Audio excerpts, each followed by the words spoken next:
WBEZ Reset. I'm Sasha-Ann Simons. If you're just tuning in, we are digging into the results, the wins, the losses, the we still don't knows from yesterday's primary in Illinois. Now, before the break, we talked about the main takeaways, including what we could glean from the breakdown in votes between Biden and Trump.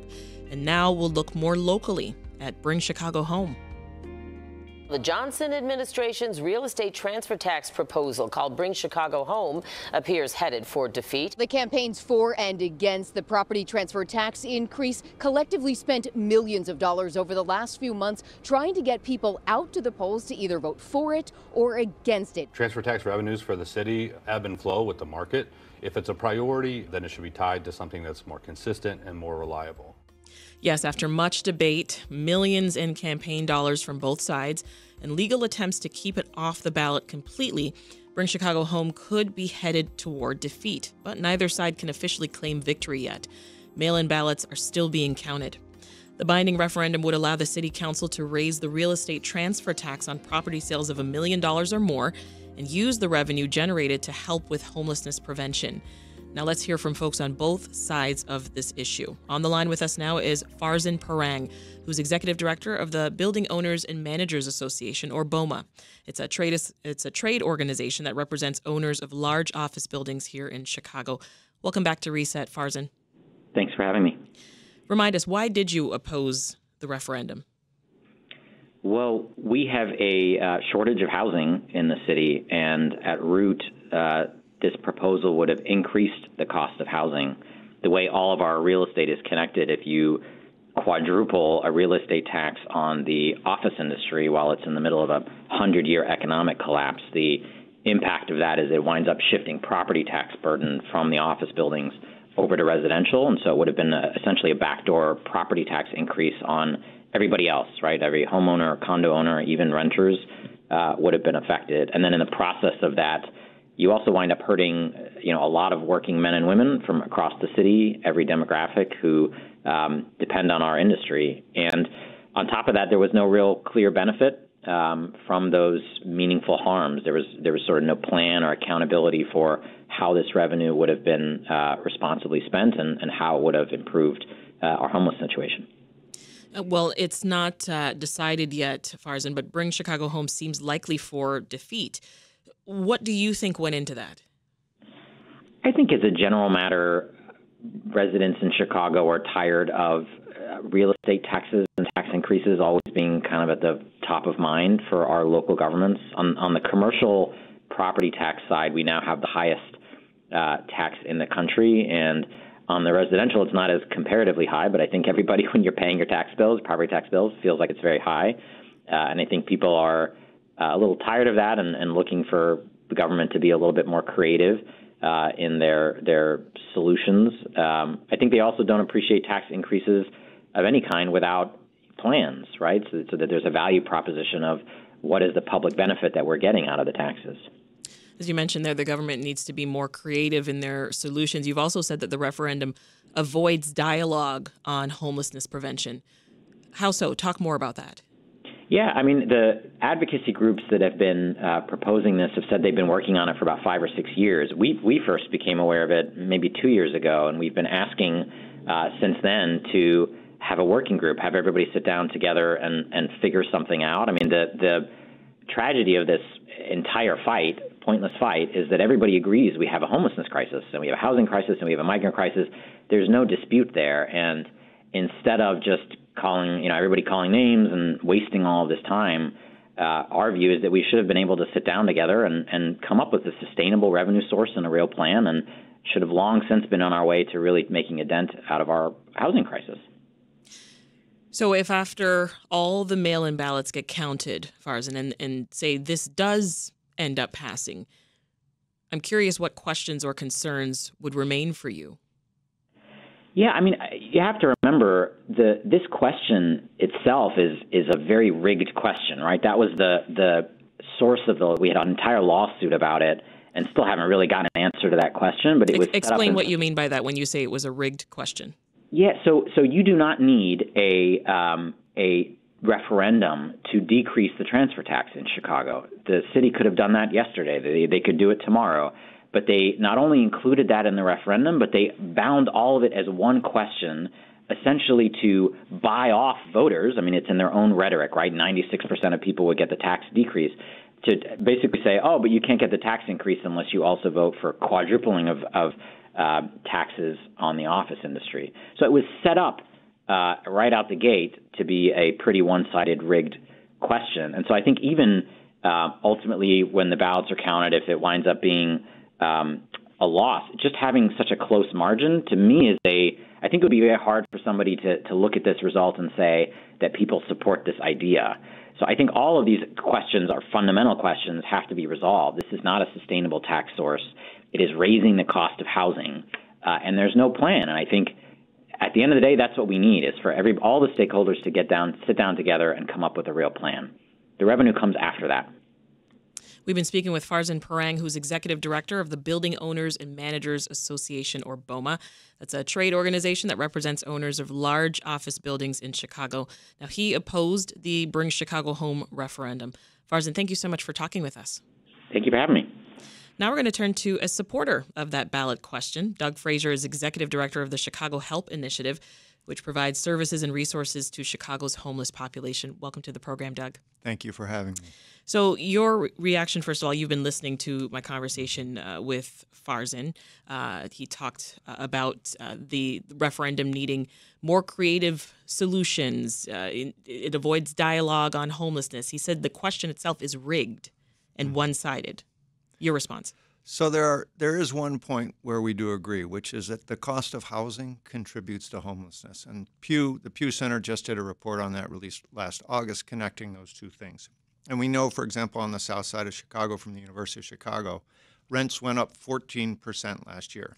So unless your income went up at the same level, that's part of the problem. Right. But there's something that I think he missed there. Well, there are really two things in that conversation.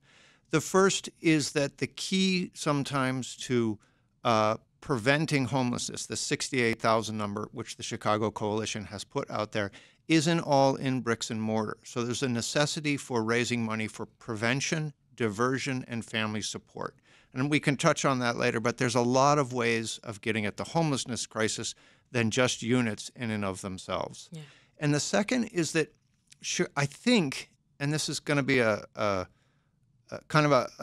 difficult point to make and a sad point, is that Chicago is a progressive city. Chicago does care deeply about this issue. It is an issue that has resonance, that we want to see move forward. I actually think the biggest challenge is not some of the things that were just raised, but the question of stewardship, the question of whether or not we see Chicago and the administration at this point, and I'm just being factual, as a good steward of these resources and able to use them in an appropriate fashion. And that's a difficult point to make, but I think it's an honest point. And I'm making it because it's a fixable point, right? Yeah. That said, how do you feel about the fact that the votes are shaking out the way that they are right now? I think it's a reflection of that. When I ask family members and other people, basically they agree with the principle that's being advanced, which is shifting some wealth from the top to the bottom to help those in most need to create a more balanced and more fair society. But it is the question of how that money gets allocated and whether or not we're at a moment where that works. And again, it has to do with both content and presentation of how we as Chicagoans feel about our city. Yeah. I'll give you a really quick example. If I told you that the Tremont Hotel, when it shifted back into a homeless shelter earlier in November, not only did it add to the number of shelter beds that were available, but they did it incredibly efficiently, right? So on average, in the legacy system that this administration inherited, it takes 84 days to place a homeless person into a unit. That's obscene. It took them 48 hours to fill up that hotel. So there are positive things happening here. There were more beds added, and it was done efficiently, effectively, and correctly, but nobody knows about it. Mm-hmm. So that's a secondary question out there, the perception as opposed to the reality. Yeah. There's lots of talk about the sort of the ambiguity around where the distribution of these funds would actually go. Yeah. What do you think about that? I think it's true, and actually I'm going to argue it's a good thing. When we look at emerging solutions for homelessness, we're going to have to look at a broad sector of things. Diversion. So when you call the city and you say, hey, I'm in trouble, they're going to go through a list of things, and all of this takes funding to say, well, have you got any alternatives? What else can happen here? And then if we look at some of the most efficient and effective ways of dealing with homelessness, such as All Chicago's Emergency Fund, and let me just throw some numbers out here. If you took that projected $100 million and turned it into housing units, the way we do housing units, you get 153. That's horrid. If you take that money and you put it into a program, a diversion and emergency fund program, you can help 20,000 people. 20,000 people starts to put a dent in that 68,000 number. 153 doesn't. So having the discretion to look at what works, to determine what works, because we have a paucity of information on that, and then apply it is really important. So how would you say the city should use that money? Diversion, prevention, and supporting families. Here's a point. Over 70 to 80% of the people that call up the city today, in our system, we don't know what happens to them. So you end up outside, you call the city, you say, I need help, you get on the list, and then you just disappear off the list. You time out and you go, we don't know. If you ask the people I serve in the meals and the food pantries, and they got housed again, they're back inside, their answer is their family. It's usually their aunt, their grandma, a cousin, a niece, someone who helps them out of the situation that they're in because they love them. That's where to put your resources, in supporting those families in lower income neighborhoods who will undertake that task out of love and make it work, but they need help. They need some of the same supportive services for them that we put into permanent supportive housing. And if you do that, you're going to get much more bang for your buck. You're going to keep families together, and you're going to get people off the street. That's the approach to take. Is $100 million significant enough? It depends on how you spend it, right? So about 12,000 people a year call the city and say, I'm entering into homelessness. That's lower than 20,000, but it's a heck of a lot more than 153. So my point is there's a lot of things in between where you can put that money and make a dent. And there are also ways, and every Chicagoan knows this, that you can mess it up. Yeah. So tell us then, what should we be paying attention to when monitoring how these funds are being used? So first is cost efficiency, right? Because you only have so much money. The second is how effective the programs are. And we're going to kind of run into a little bit of a bugaboo there because we don't do a good job studying it. So for example, the state of Illinois had just issued a grant on figuring out what happens to those people that time off the list. And so those sets of things of saying, where should that money be applied? So you need to know what it's costing per person. So the number I just threw out, 153, is from Invest Southwest, and the amount they paid for affordable units. It was $653,000 a unit. To build a unit in the Sterling Bay development is $455,000. So it's crazy what we pay for affordable housing. So we're going to look at, we need to shift at looking at more progressive alternatives. The final thing I would say, pay attention to whether or not we create and use new and effective systems or we go back to the same broken systems. Say more on that. Yeah, it takes 311. If you call 311, 80% of people who call don't get picked up. If you do get picked up, it's over a 12-hour wait before the van comes for you. That means there's only two places you could get picked up: a police station, if they let you say, and an emergency room and a few other sporadic locations. The system doesn't work as it's set up. Second, the coordinated entry system. And I'm not saying anything people in this space don't already know. If they identify you for a housing unit, it takes 84 days to get you placed in a unit. So basically, if you get into a unit today, in theory, you're going to be there in June or so. That's insane. On the other hand, there are models coming into play, as I just mentioned with the Tremont, where they filled that in like 48 hours. Right. And that's a model that other cities use. So look at the models that are being used, look at the efficiency of those models, and look what they cost per person. Because we have a lot of people we got to take care of. Now, here's a reality, Doug. Bring Chicago Home could fail, right? Now, if it does, how might services for Chicago's homeless population look? And this is alongside services for our newly arrived migrants. Yeah. So the first argument I want to make is prioritize what you're going to do, okay? And the first priority we have to have, assuming that there isn't an extra revenue coming in, is crisis, is shelter.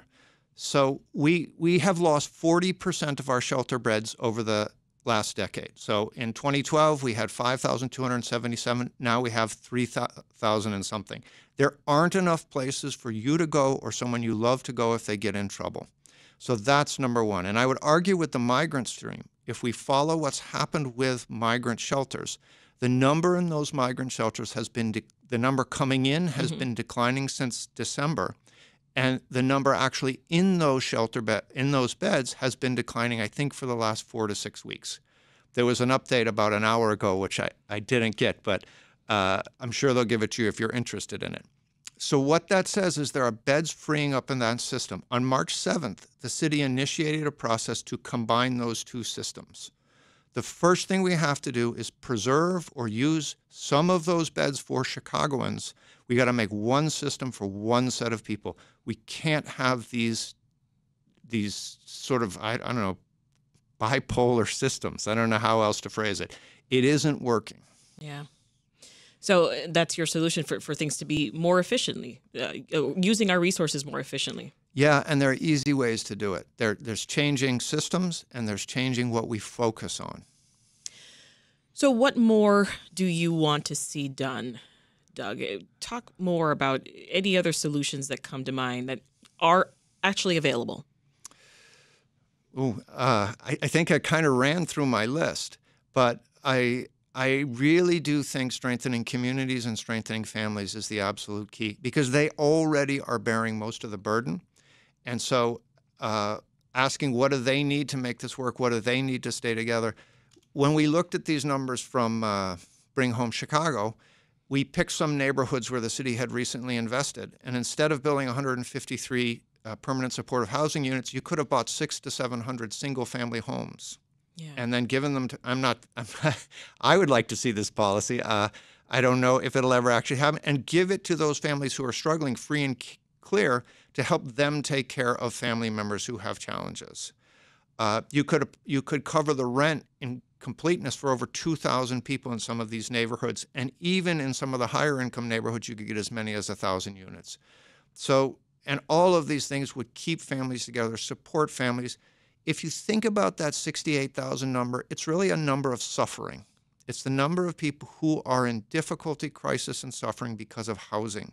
And you want to go at that suffering and lessen that stress and that difficulty. And we can do that. It would be easier with Bring Chicago Home, a lot easier. But it doesn't mean we go away from those ideas now. We've been talking with Doug Fraser, who's executive director of the Chicago Help Initiative, which backed the Bring Chicago Home ballot referendum. Doug, thank you so much. Thank you.